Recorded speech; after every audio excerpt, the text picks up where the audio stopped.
स्वागत है दोस्तों आपके अपने YouTube चैनल न्यू एशिया।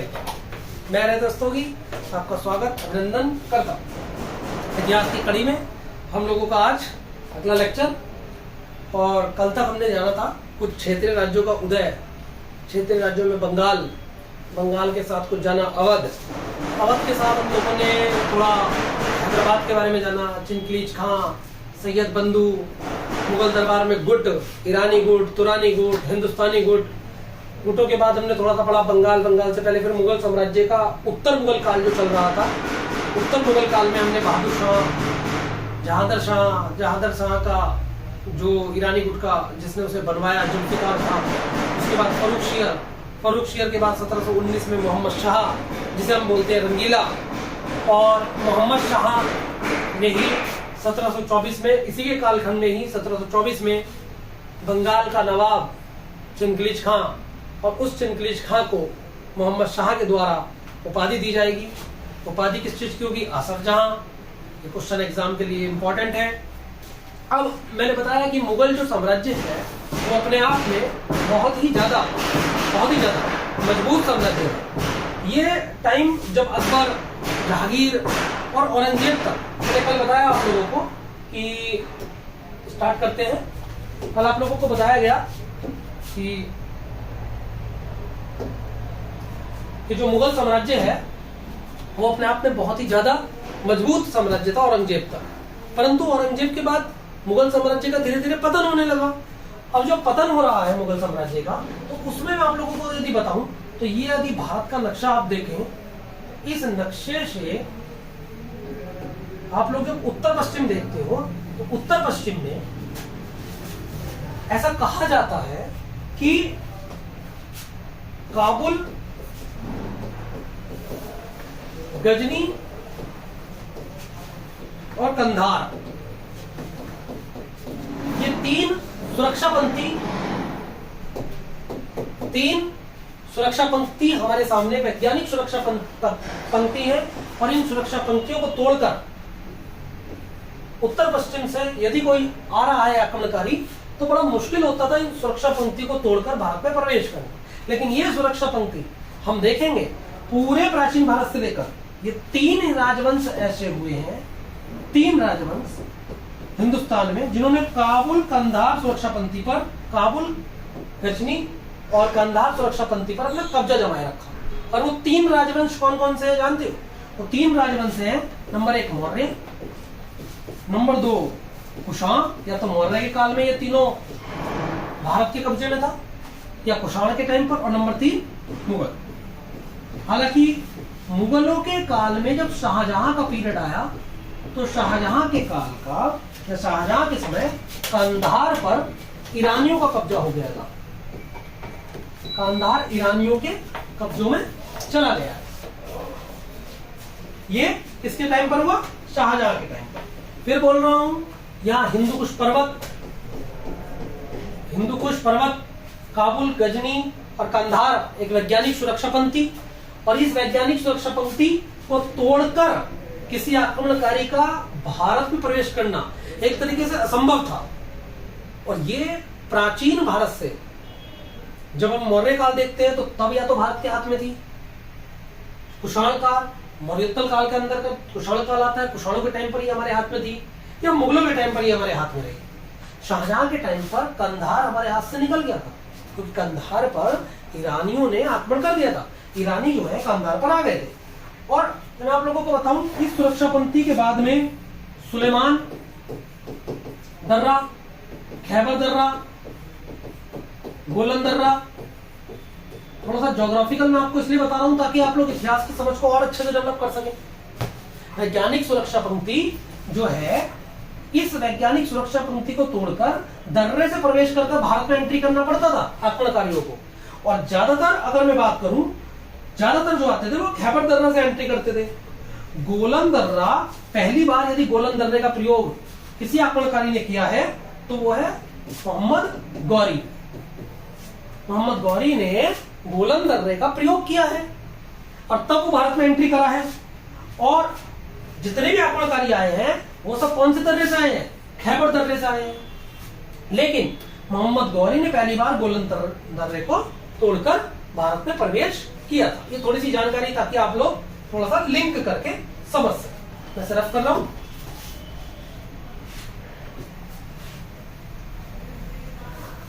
चलिए, उसके बाद कितने राजवंश हुए? मैंने बताया 3 राजवंश हुए जिन्होंने इस वैज्ञानिक सुरक्षा पंक्ति पर कब्जा कर रखा था, मौर्य, कुषाण और मुगल। मुगलों में शाहजहां का जो पीरियड था मेरे बच्चों, उस काल में ईरानियों ने क्या किया? कंधार पर कब्जा कर लिया था। ये तीनों काबुल, गजनी और कंधार वैज्ञानिक सुरक्षा पंक्ति में मौजूद रहते हैं। ये भी सवाल हमारे वनडे एग्जाम के लिए इंपॉर्टेंट बन सकता है, वैज्ञानिक सुरक्षा पंक्ति का सवाल। उसके बाद शाहजहां के समय इस पंक्ति में से कंधार निकल गया। और एक बात और आपको बताएं, एक नादिर शाह का आक्रमण होगा और ये नादिर शाह कंधार के रास्ते से ही दिल्ली के पास करनाल के मैदान में युद्ध लड़ेगा। नादिर शाह किसके काल में आएगा? मोहम्मद शाह के काल में, जो आपको कल पढ़ाया गया था। मोहम्मद शाह का दूसरा नाम क्या है? रंगीला। और इसके काल में नादिर शाह का आक्रमण 1739 में होगा, भारत में प्रवेश करेगा। और ये नादिर शाह भारत में इतनी लूट खसोट मचाएगा, इतनी लूट खसोट मचाएगा कि रक्त की नदियां बहेंगी दिल्ली की सड़कों पर। और जानते हो, ये नादिर शाह इतनी लूट खसोट मचाकर पूरी दिल्ली को लहूलुहान करके भारत से तख्ते ताउज, मयूर सिंहासन और कई करोड़ रुपए, कई अशरफियां भारत से ले जाएगा। मयूर सिंहासन तक भारत से ले जाएगा। मुगलों की शान जो सिंहासन हुआ करती थी, वो सब नादिर शाह ईरानी आक्रमण करके मोहम्मद शाह के काल में भारत से ले जाएगा। अब क्या होता है? मोहम्मद शाह के सेनापति खाने दौरान, जो मोहम्मद शाह का सेनापति है जिसका नाम है खाने दौरान, ये मीर बख्शी सेनापति होता है, को नादिर शाह से लड़ने के लिए भेजा जाता है। मोहम्मद शाह खुद तो नहीं जाता, अपने सेनापति को भेजता है खाने दौरान को। और जब इसे खाने दौरान को नादिर शाह से लड़ने के लिए भेजता है तो मोहम्मद शाह इसे हरा देगा और हराकर नादिर शाह इसे हरा देगा खाने दौरान को। और नादिर शाह मोहम्मद शाह को क्या कर लेगा? गिरफ्तार कर लेगा। इतना आक्रमणकारी है नादिर शाह कि वो मोहम्मद शाह को क्या कर लेगा? गिरफ्तार कर लेगा। अब गिरफ्तार करने के बाद क्या होगा? रंगीला ने निजामुल मुल्क से बात करने के लिए कहा। ये वही निजामुल मुल्क है, याद करिए दोस्तों, जो कल बताया था। कौन सा निजामुल मुल्क? जो हैदराबाद की स्थापना करेगा, जिसे हमने क्या कहा था? चिनकलीज खां कहा था। चिनकलीज खां को कौन सी उपाधि दी थी? निजामुल मुल्क की उपाधि दी थी। निजामुल मुल्क की आसफ जहां की, ये कब दी थी? 1724 में दी थी, हैदराबाद की स्थापना करने वाला। और मोहम्मद शाह को जब नादिर शाह गिरफ्तार कर लेगा तो मोहम्मद शाह उससे निजामुल मुल्क से बात करने के लिए किसे भेजता है? मोहम्मद शाह नादिर शाह से बात करने के लिए किसे भेजता है? चिनकलीज खां को भेजता है। चिनकलीज खां अपने आप में बहुत ही प्रबुद्ध और बहुत ही जानकार नवाब हुआ करता था हैदराबाद का। तो ये एक तरीके से नादिर शाह के बीच और दिल्ली की गद्दी के लिए मोहम्मद शाह के बीच एक तरीके से मीडिएटर का काम करेगा। और क्या मीडिएटर का काम करेगा? निजामुल मुल्क नादिर शाह को राजी कर लेगा। निजामुल मुल्क नादिर शाह से समझौता करेगा। क्या समझौता करेगा? 50 लाख रुपए में ये बात कर लेगा। देखिए कितने मुद्दे में, कितने कम रुपए में ये सौदा तय कर लेगा। दिल्ली की गद्दी का सेटलमेंट कर लेगा। ये कहेगा कि दिल्ली के पास कुछ नहीं है, खजाना खाली है, 50 लाख रुपए देंगे। और 50 लाख रुपए भी तुम्हें कैसे देंगे? कि 20 लाख तो अभी पकड़ो, अभी के अभी नगद। उसके बाद 10 लाख रुपए तुम्हें कब मिलेंगे? जब तुम पंजाब पहुंच जाओगे। दिल्ली से वापस ईरान जाना है ना, जब पंजाब पहुंच जाओगे 10 लाख रुपए तुम्हें तब मिलेंगे। 10 लाख रुपए तुम्हें तब मिलेंगे जब तुम सिंधु नदी पार कर दोगे।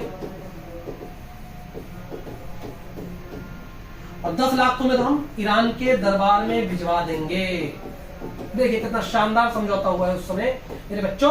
20 लाख रुपए तुम अभी पकड़ लो हमसे नगद कैश, 10 लाख रुपए तुम्हें पंजाब जब तुम पहुंचो, 10 लाख तुम्हें सिंधु नदी जब तुम पार कर दो, और 10 लाख तुम्हें ईरान के दरबार में हम पहुंचा देंगे। 50 लाख रुपए में समझौता तय कर लिया नादिर शाह से, जिसने दिल्ली की गद्दी पर आक्रमण किया था। मोहम्मद शाह विवश था और मोहम्मद शाह कुछ नहीं कर पाया। चिंगलीज खान ने, निजामुल मुल्क ने, आसफ जहां ने, जो हैदराबाद का नवाब हुआ करता था, उसने नादिर शाह से समझौता तय कर लिया। अब क्या होता है? अब यह होता है कि अवध का जो शहादत खान है, इसे हम रफ कर रहे हैं, अवध के जो नवाब थे जिनका नाम शहादत खान था, देखो लालच तुम जानते हो बहुत ही बुरी एक बला होती है, और शहादत खान उसी चीज का बीमारी था। शहादत खान उसी चीज का बीमार व्यक्ति है कि लालच इसके अंदर इतना कूट कूट के भरा है। पद किसे नहीं चाहिए भाई, किसे नहीं चाहिए? शहादत खान बेचारा पद का भूखा है, फिर पद चाहिए। तो शहादत खान क्या कह रहे हैं? शहादत खान ने नादिर शाह से कहा कि दिल्ली आ जाओ, 2 करोड़ रुपए दिलवाऊंगा, 2 करोड़ रुपए, दिल्ली आओ। नादिर शाह बोला, अरे यार 50 लाख रुपए बता रहा है मैं चिंगलीज का। तो बच्चों हुआ क्या, अवध का जो शहादत खान था उसने कहा नहीं नहीं तुम दिल्ली आओ, दिल्ली में बहुत पैसा है, ये झूठ बोल रहा है चिंगलीज खान। उसने कितना दिलवाओगे? मैंने 2 करोड़ रुपए दिलवाएंगे। समझ रहे हो कि नहीं? 2 करोड़ रुपए में उन्होंने सौदा किया, शहादत खान ने दिल्ली आओ।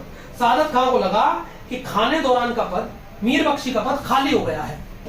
शहादत खान को क्या लगा है कि दिल्ली में मीर बख्शी का पद खाली हो गया है, बदले में से क्या चाहिए था? मीर बख्शी का सेनापति का पद चाहिए था। तो अवध के नवाब ने, जो कि शहादत खान था, उसने नादिर शाह से कहा 50 लाख रुपए में पीछा मत छुटाओ दिल्ली से, 2 करोड़ दिलवाऊंगा, आप आओ तो सही एक बार। तो नादिर शाह इसकी बातों में आया, उसने कहा अरे वाह 2 करोड़ रुपए मिलेंगे, आ जाओ चलो चलते हैं दिल्ली। तो उसने बदले में क्या लेगा? मीर बख्शी का पद लेगा। अब क्या होगा बच्चों, मुगलों में सबसे बड़ा पद होता था मीर बख्शी का, जिसे सेनापति कहते थे। शहादत खान ने 2 करोड़ की डील नादिर शाह से कर ली। नादिर शाह दिल्ली पहुंचा, लेकिन दिल्ली पहुंचने के बाद जानते हो क्या हुआ? खजाना खाली मिला। अब मुझे एक बात बताइए, गुस्सा आएगा कि नहीं आएगा? नादिर शाह को गुस्सा आएगा, तुम 2 करोड़ रुपए दिलवा रहे थे, खजाना खाली है, मेरा अच्छा खासा सौदा तय हो गया था 50 लाख में चिंगलीज खान के साथ, 50 भी गए, 50 भी गए। अब क्या हो? शहादत खान क्या करेगा जानते हो? शहादत खान इतना डर गया नादिर शाह से, इतना डर गया कि भैया इसने कर ली आत्महत्या, क्योंकि इसे तो पता था मुझे तो मरना ही है, नादिर शाह मुझे मार देगा, 2 करोड़ रुपए कहां से दूं? तो इसने कर ली आत्महत्या। और इसके बाद जो अगला नवाब था जिसका नाम था सफदरजंग अवध का, उस सफदरजंग को 2 करोड़ रुपए का इंतजाम करने का टाइम दिया गया। नादिर शाह ने सफदरजंग को मुगल वजीर का पद दिया और इससे 2 करोड़ रुपए लिए। और नादिर शाह ने काबुल कंधार सिंधु के पश्चिम पर, नादिर शाह का जो काबुल कंधार बताया था ना, काबुल कंधार, इसके पश्चिम पर इसका कब्जा, ईरानियों का कब्जा हो गया। कुल मिलाकर यह है नादिर शाह का आक्रमण, जो मैंने तुम्हें पूरी घटना नादिर शाह की समझाई। अब नादिर शाह का आक्रमण हुआ है 1739, मोहम्मद शाह का पीरियड चल रहा था। उसके बाद 1719 से लेकर 1748 तक मोहम्मद शाह है, जिसे रंगीला कहा गया, और 1748 से 1754 तक जो अगला मुगल नवाब होगा उसका नाम होगा अहमद शाह। उत्तर मुगल काल में चल रहा है बच्चों, ये वनडे के एग्जाम के लिए भी है, ध्यान रखना। ये पहले पंजाब का गवर्नर हुआ करता था, फिर इसे दिल्ली की गद्दी संभालने का मौका मिला। एक क्वेश्चन आ सकता है, पंजाब का गवर्नर था। उसके बाद अगला है आलमगीर द्वितीय। आलमगीर द्वितीय का जो कालखंड है वो है 1754 से 1759 तक, 5 वर्ष का इसका कार्यकाल है। इसके वजीर ने ही, इसका जो वजीर था उसी ने ही हत्या कर दी।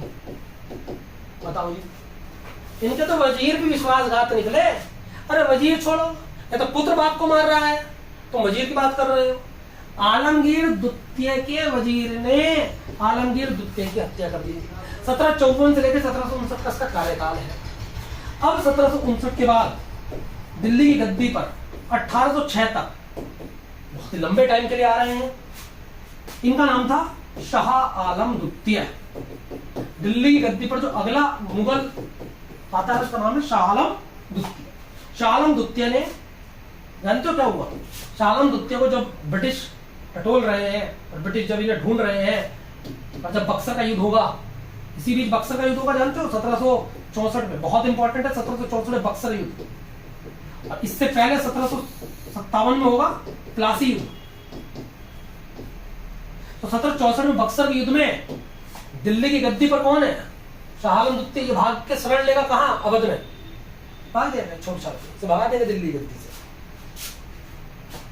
फिर बाद में इस शाह आलम द्वितीय को जब 1764 में बक्सर के युद्ध में हार जाएगा ब्रिटिश से, ये तो जाके शरण लेगा अवध में।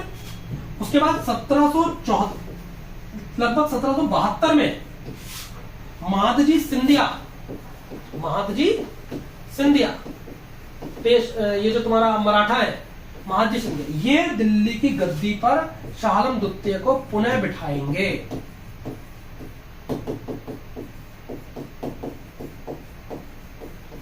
समझ रहे हो कि नहीं?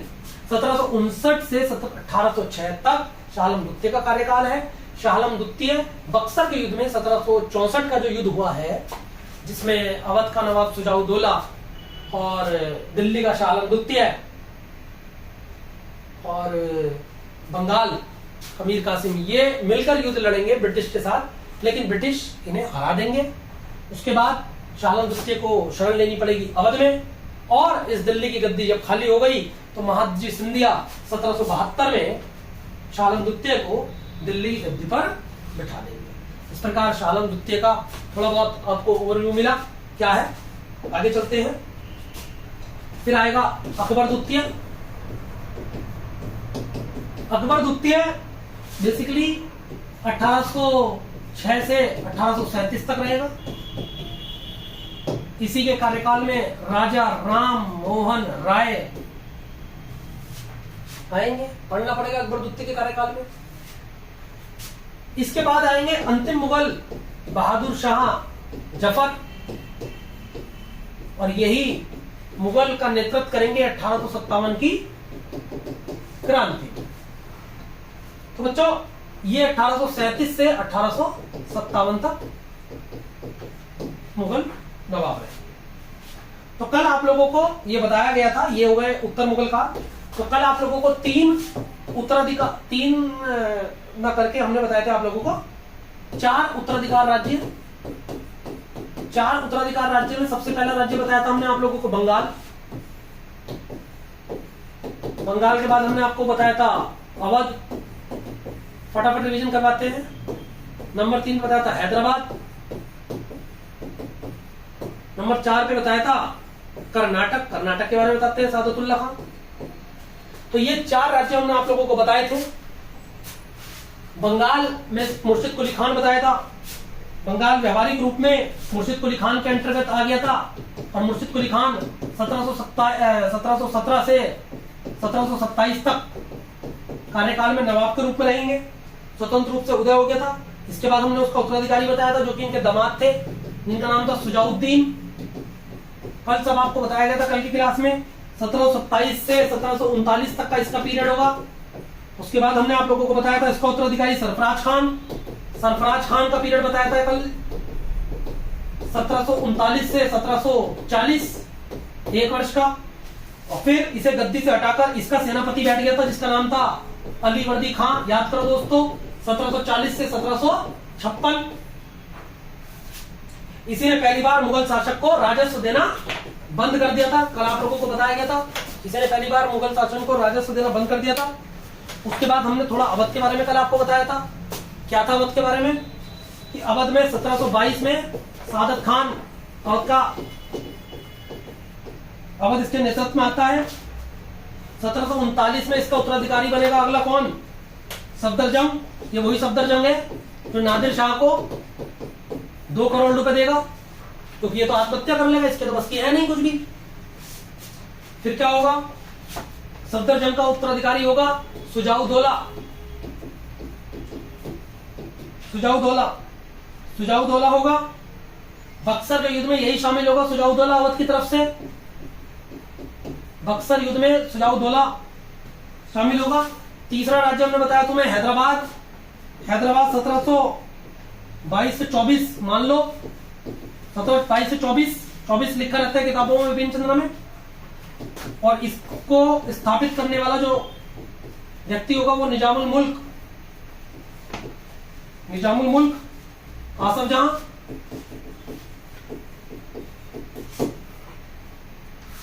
मुगल वजीर के पद पर रहा था, किंतु मुगल शासक की नीति से असंतुष्ट होकर इसने 1724 में हैदराबाद की स्थापना कर दी।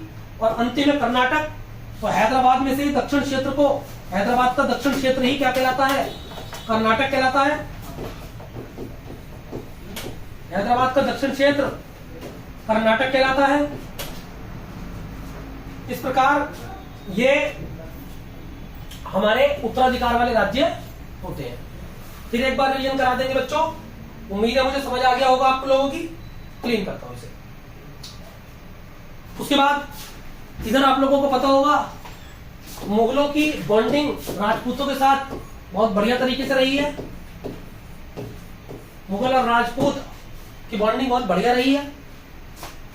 मनसबदारी प्रथा में अधिकारी का पद इन्हें मिल जाता था राजपूतों को। स्वतंत्र राजपूत राज्यों को जागीर मिलती थी, इन्हें जागीर मिल जाती थी जो स्वतंत्र होते थे। जागीर के राजस्व से इनका खर्चा चलता था। जागीर जब इन्हें मिल जाती थी तो इसी जागीर के राजस्व जब इन्हें मिलता था तो इससे इनका खर्चा चलता था। और आप लोगों को पता होगा ये मुगलों की राजपूतों के साथ बॉन्डिंग है, तो मुगल में पढ़ेंगे मध्यकाल में। उसके बाद कर्नाटक आपको बता दिया, सादतुल्लाह खां के अधीन था कर्नाटक। अब ये तो है उत्तराधिकारी राज्य है। अब अगले राज्य है विद्रोह से उत्पन्न राज्य। मुगल से जो विद्रोह किया है उनसे उत्पन्न राज्यों में सबसे पहले जो इंपॉर्टेंट राज्य है उसका नाम है मराठा। मराठा एक विशाल शक्ति हुई है दक्षिण भारत में। और मराठाओं के अंदर एक कमी ये रही कि मराठा जो है वो आपस में एक नहीं हो पाए, आपस में भी एक नहीं हो पाए। और दूसरा, उन्होंने आपस के क्षेत्रीय राज्यों के साथ में गठबंधन नहीं किया, बल्कि मराठा क्या करते थे, ये बराबर के क्षेत्र से दो कर लिया करते थे। एक कर का नाम होता था चौथ और एक का नाम होता था सरदेश मुक्ति। ये एक तरीके से चुंगी लिया करते थे, टैक्स लिया करते थे बराबर के राज्य से, वरना ये युद्ध कर देते थे उस राज्य के साथ। तो मराठाओं के अंदर ये विशेषता है। औरंगजेब की जब मृत्यु हो जाती है 1707 में, और आप लोगों को पता होगा कि औरंगजेब ने जो शिवाजी के पुत्र थे शंभू जी, उन्हें मार दिया। शंभू जी को मार दिया था किसने? औरंगजेब ने। शंभू जी का छोटा भाई था राजाराम, क्योंकि शिवाजी के दो पुत्र हुए, एक तो शंभू जी। छत्रपति शिवाजी ने मराठा की नींव रखी और शिवाजी के दो पुत्र हुए, एक का नाम है शंभू जी जिन्हें मार दिया, और एक का नाम है राजाराम। शंभू जी को तो औरंगजेब ने मार दिया, छोटा भाई है राजाराम। इसके बाद शिवाजी द्वितीय, इनके पुत्र हुए राजाराम के शिवाजी द्वितीय।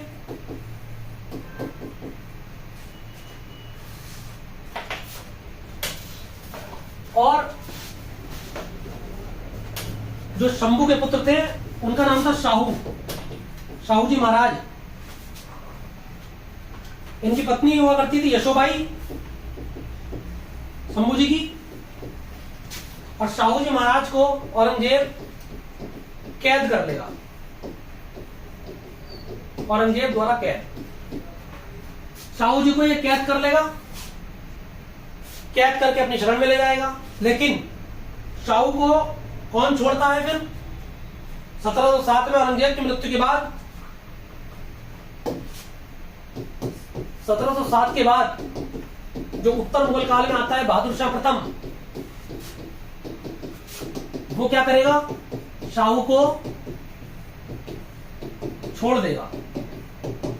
फिर बता रहा हूं, शिवाजी, छत्रपति शिवाजी जो है वो मराठा साम्राज्य के संस्थापक है। शिवाजी के दो पुत्र शंभू जी और राजाराम जी। शंभू जी को औरंगजेब मार देगा, इनका पुत्र बनेगा, इनका पुत्र है शाहू और राजाराम का पुत्र है शिवाजी द्वितीय। इन्हें शाहू को कैद कर लेगा औरंगजेब। औरंगजेब की मृत्यु के बाद शाहू को बहादुर शाह प्रथम कैद से छोड़ देगा। अब क्या होगा? उस समय मराठा साम्राज्य सतारा महाराष्ट्र में जगह है, पनाला,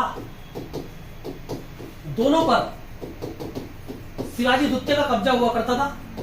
शिवाजी द्वितीय के नाम पर ताराबाई जो राजाराम की पत्नी है वो शासन कर रही थी। राजाराम की पत्नी है ये, यानी कि शिवाजी के छोटे पुत्र की पत्नी। इन्होंने, ताराबाई ने दोनों पर कब्जा कर रखा था, सतारा और पन्हाला राजधानी पर। लेकिन जब शाहू को छोड़ा गया, किसने छोड़ा? बहादुर शाह प्रथम ने। तब क्या हुआ? शाहू को छोड़ने पर शाहू के साथ एक तो बालाजी विश्वनाथ,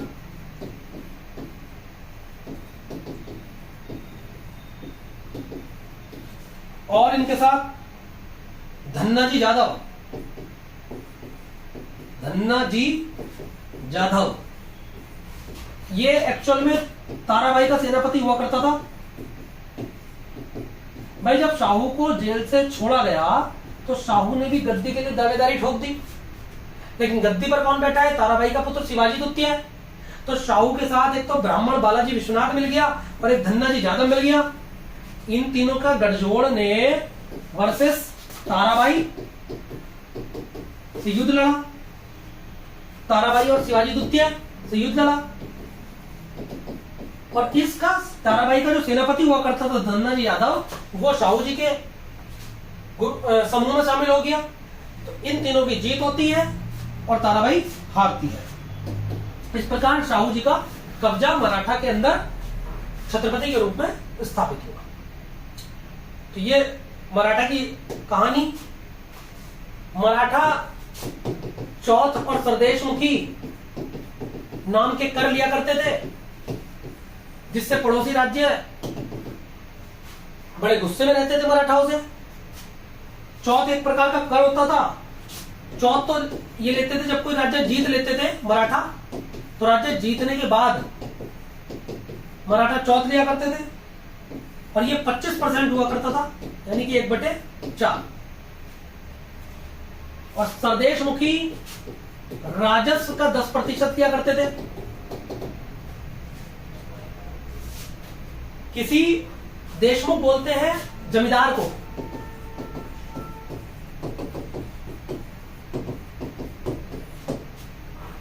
सरदेशमुखी राजस्व का किसी राज्य के 10% हुआ करता था, ये लेते थे वरना हम युद्ध कर देंगे।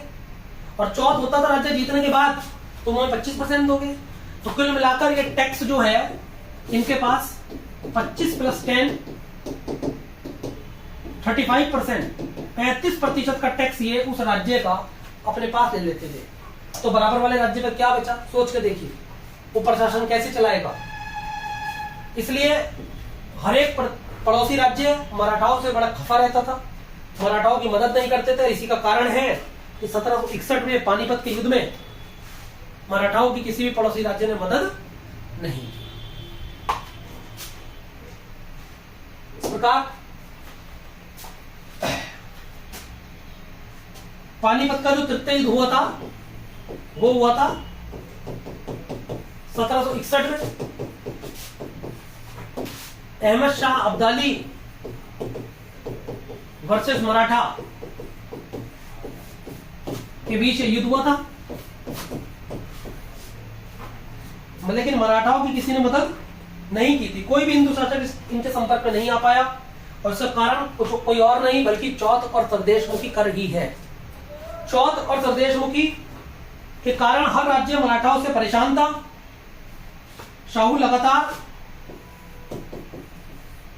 शाहू जब रिहा हुआ, कैद से निकला बाहर, तो शाहू लगातार मुगल शासकों से दक्कन के 6 सूबों के लिए चौथ और सरदेशमुखी का अधिकार मांगता रहता था। दक्कन के 6 सूबों के लिए चौथ और सरदेशमुखी का अधिकार मांगता रहता था। कौन मांग रहा है? ये शाहू मांग रहा है। किससे मांग रहा है? मुगल शासकों से मांग रहा है। दक्कन के 6 सूबों के लिए चौथ और सरदेश मुखी का अधिकार मांग रहा है शाहू। फिर क्या होता है? शाहू के साथ में मिल जाएंगे कौन? सैयद बंधु। कल की क्लास में हमने बताया था कि फर्रुखशियर को मारेंगे ये, सैयद बंधु जाके मराठाओं से संधि करेंगे, तो शाहू के साथ कौन मिलेंगे? फर्रुखशियर मिल जाएगा। फिर सैयद बंधु ने, शाहू तो छत्रपति है, तो शाहू के साथ में होता था पेशवा, और उस पेशवा का नाम है बालाजी विश्वनाथ। ये बालाजी विश्वनाथ सैयद बंधुओं से संधि करेगा और सैयद बंधुओं से संधि कर यह तय करेगा कि मराठा शक्ति सैयद बंधुओं से मिलकर फर्रुखशियर को गद्दी से उतार देगी। कल बताया था फर्रुखशियर जादर शाह के बाद। मेरे बच्चों, इसे गद्दी से हटा देगी और बदले में चौथ और सरदेश मुखी, बदले में चौथ और सरदेश मुखी दक्कन के 6 सूबों की चौथ और सरदेश मुखी शाहू के साथ है पेशवा है बालाजी विश्वनाथ, इसे मिल जाएगी। बदले में बालाजी विश्वनाथ क्या कर रहा है? बदले में बालाजी विश्वनाथ सैयद बंधुओं के साथ मिलकर फर्रुखशियर को गद्दी से हटा रहा है। हालांकि फर्रुखशियर के बाद कुछ टाइम पीरियड के लिए 2-3 महीने के लिए कुछ और भी शासक आए। रफी-उद-दौला, तो रफी-उद-दौला ने ही मोहर लगाई थी कि तुम्हें दक्कन की सूबेदारी मिल रही है, तो मोहर लगाने वाला जो मुगल शासक था वो रफी-उद-दौला था, ना कि मोहम्मद शाह था। क्योंकि फर्रुखशियर के बाद मोहम्मद शाह पढ़ा है हमने। ये चूंकि कम अल्पकाल के लिए आते हैं तो इनका जिक्र नहीं होता है ज्यादा। मराठा जो है, मराठा शक्ति परिसंघ में, मराठा परिसंघ हुआ करता था, और मराठा परिसंघ में 4 संघ हुआ करते थे। ग्वालियर के सिंधिया, इंदौर के होलकर,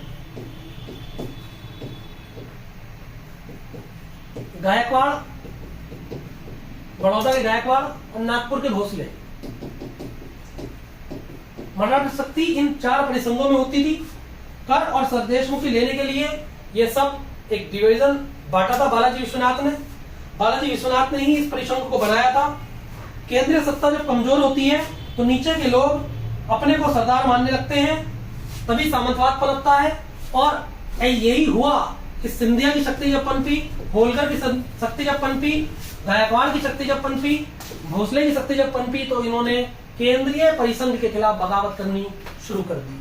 और केंद्रीय परिसंघ पूना में, महाराष्ट्र में बैठता था, और इन परिसंघों के थ्रू मराठा शक्ति का एक क्रम जुड़ा हुआ रहता था। लेकिन धीरे धीरे ये परिसंघ की शक्ति धीरे धीरे डेवलप हो गई।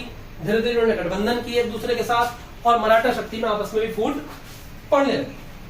उसके बाद उत्तर भारत धीरे धीरे कमजोर हुआ।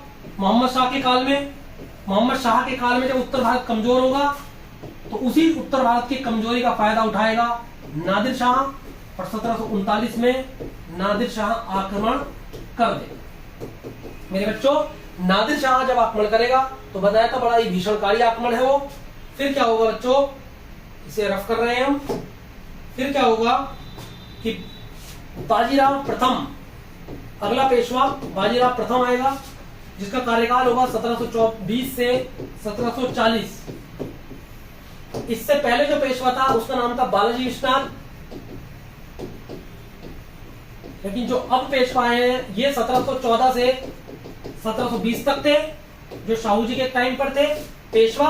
और उसके बाद 1720 में इनके पुत्र है बाजीराव प्रथम, 1720 से 1740। और ये वही पेशवा है जो मूवी में है रणवीर सिंह जी, बाजीराव मस्तानी में, ये वही पेशवा है 1720 से 1740 के कालखंड में। अब क्या होगा, इसके कालखंड में मुगल साम्राज्य ये उत्तर का अभियान करेंगे। और ये कहेंगे बाजीराव प्रथम कि मुगल साम्राज्य सड़ा हुआ वृक्ष है। उनका कथन बड़ा फेमस है इतिहास में। मुगल साम्राज्य सड़ा हुआ वृक्ष है, उसके तने पर चोट करने से, उसके तने पर चोट करने से उसकी सारी शाखाएं स्वयं बिखर जाएंगी और मराठाओं का झंडा अटक से कृष्णा नदी तक यानी कि कटक तक फैल जाएगा। अटक से कटक तक का नारा देने वाले, अटक कंधार की तरफ है और अटक से कटक उड़ीसा कृष्णा नदी के बॉर्डर तक, यहां तक मराठाओं का झंडा बुलंद होगा। तो बाजीराव प्रथम उत्तर का अभियान करेंगे इस कालखंड में 1720 से 1740 तक।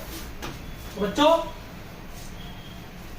ये मराठा शक्ति के बारे में हमने आप लोगों को बताया। मैं समझता हूं कि शायद आप लोगों को यह चीज समझ आई होगी। तो हमने क्या जाना? हमने जाना कि मराठा शक्ति किस प्रकार से डेवलप हो रही है। मराठाओं में छत्रपति शिवाजी के बाद शंभू जी और उनके छोटे भाई राजाराम, शंभू जी के बाद उनके पुत्र शाहू जी को औरंगजेब कैद कर लेगा और राजाराम द्वितीय के जो पुत्र हैं शिवाजी द्वितीय, राजाराम के पुत्र जो शिवाजी द्वितीय हैं, वो गद्दी पर ताराबाई के साथ बैठ जाएंगे। क्या होगा? शाहू जी जब रिहा हुए तो शाहू जी ने बगावत करी, धन्ना जी जादव के साथ, पेशवाओं के साथ, बालाजी विश्वनाथ के साथ मिलकर शिवाजी द्वितीय को हटा दिया। शिवाजी द्वितीय को हटाने के बाद बालाजी विश्वनाथ पेशवा बन गए और शाहू जी छत्रपति बन गए। उसके बाद 1714 से लेकर